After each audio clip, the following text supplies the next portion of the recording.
Greetings, everyone. Hope all of you are having an absolutely fantastic day. In September, Owlcat plans to release the first DLC for Rogue Trader called Void Shadows.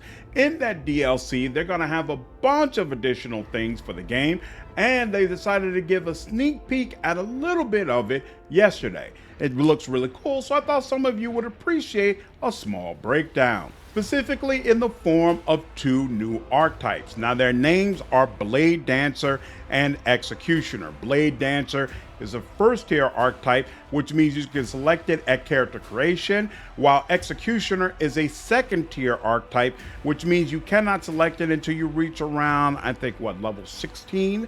And then you'll have that option. Now, both of them are based around being a melee combatant, and they're going to use attributes that a melee combatant would want.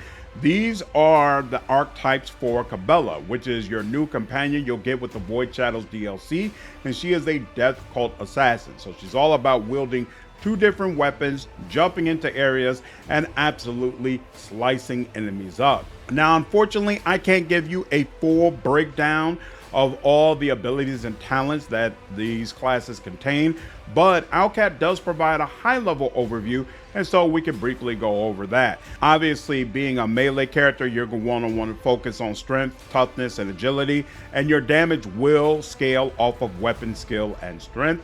And then for skills, you have athletics, medicine, carouse, awareness, and demolition. Athletics, awareness, and demolition are extremely useful. Medicine is useful if you're the character who's using medkits, which could be your melee combatant, but honestly, it could be anybody on your team.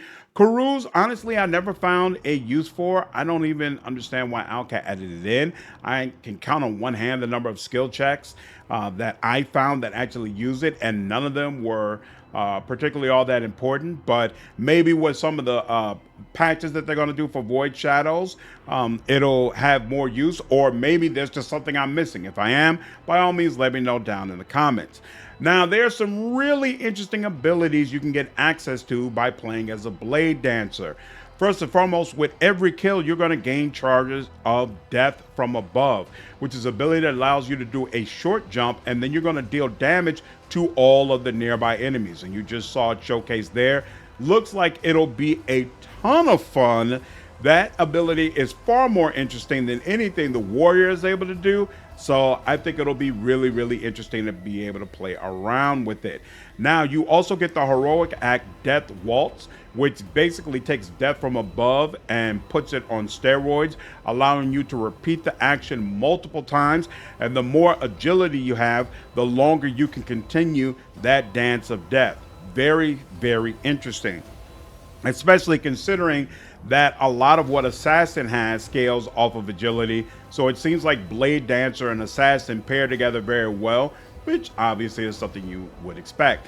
Now, in case you're wondering how you're going to protect yourself after you jump in the middle of all these enemies, you also can pick up the Acrobatic Artistry ability, which allows you to leave foes bewildered and unable to punish you after your incursion. So very, very nice. And you can return to the cell where you originally started, which obviously is going to help protect you quite a bit as well. It also looks like you could perform a blood sacrifice, forfeiting some of your own health in order to be able to deliver critical hits to foes, which could be interesting. And then finally, you can conceal yourself in a literal blade shroud, allowing you to reflect incoming shots back at enemies, although it is at the cost of overstraining and damaging yourself. So all in all, again, this seems like it's going to be a ton of fun, really, really cool, and I'm definitely going to be checking it out when I do a Void Shadows playthrough. But the good times don't stop there, because of course we have Executioner. Once again, it's a melee based archetype, so it does give you weapon skill, strength, and toughness. However, it also has intelligence as a characteristic, which obviously is very interesting. Now, you have to start as a warrior, operative, or a blade dancer in order to select this, and its skills are athletics, medicine, lore imperium, and lore xenos, all of which are very, very useful. Now, Executioners specialize in increasing the damage of your damage over time effects, and right off the bat they let you know This is great if you're playing as a Biomancer or a Pyromancer, which is very interesting. I saw a lot of comments on this update from people who were disappointed, saying that you've created an archetype that works great with Pyromancer, but it's not available if you selected a soldier as your first archetype, and that's the best one to pair with Pyromancer. But I would disagree. It was the best one to pair with Pyromancer before the last update because Pyromancer was so weak for the first 16 levels. But now it really doesn't matter what your first archetype is because the Pyromancer abilities have received such an upgrade. You don't have to depend upon using a standard weapon the way that you did before. So playing as a warrior or an operative absolutely works just fine. And to me, this archetype progression makes sense even for a character who's going to specialize in Pyromancer Psyker abilities. Now, of course, you don't have to play as a Psyker in order to take full advantage of Executioner.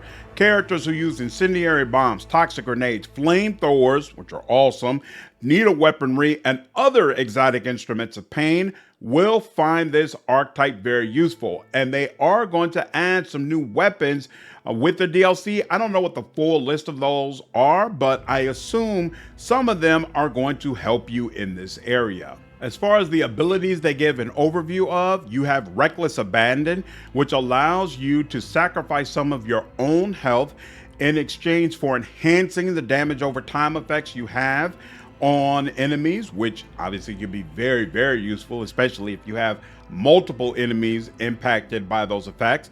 And then there's your Heroic Act, Carnival of Misery, which allows you to set foes ablaze, poison them, and cause them to suffer heavy bleeding. This could be absolutely fantastic because you could have other party members who get additional buffs when they're facing enemies who are blazed or poisoned, or I know Marazai loves it when the enemies in front of him are bleeding. So really, really cool stuff. And on top of that, your Heroic Act will double the damage of those overtime effects, which just makes Carnival of Misery really, really powerful. The Gift of Torment ability is going to allow you to receive bonuses to armor, evasion, and deflection that's going to scale with the number of enemies afflicted by damage over time effects, which once again would be fantastic for somebody who is wielding a flamethrower or using Inferno as a Pyromancer. And then finally, Where It Hurts allows you to immediately trigger a burst of multiple damage over time procs on a target, ending those effects, but it'll also do a ton of damage or potentially flat out end the life of the character you did it to. So really, really interesting stuff all the way around for a Pyromancer, someone using a flamethrower, or just people in general who love damage over time effects. There is a video showcasing some of what Executioner does, but it just shows you swinging a sword around. It doesn't, or axe around rather. It doesn't really show the abilities that you would be using. So unfortunately, I don't have any footage related directly to what they talk about here, but you know, once it's released, I'll absolutely be providing that for you. And that's it. That's the full breakdown of what Owlcat has provided thus far. Really, really exciting. I'm definitely going to be trying out both archetypes once Void Shadows is available. But I'm curious, let me know your thoughts down in the comments. Are you excited for the DLC? If you haven't played Rogue Trader yet, do you plan to dive into it once the DLC becomes available? Let me know your thoughts, and I hope you all enjoyed this video. Take care.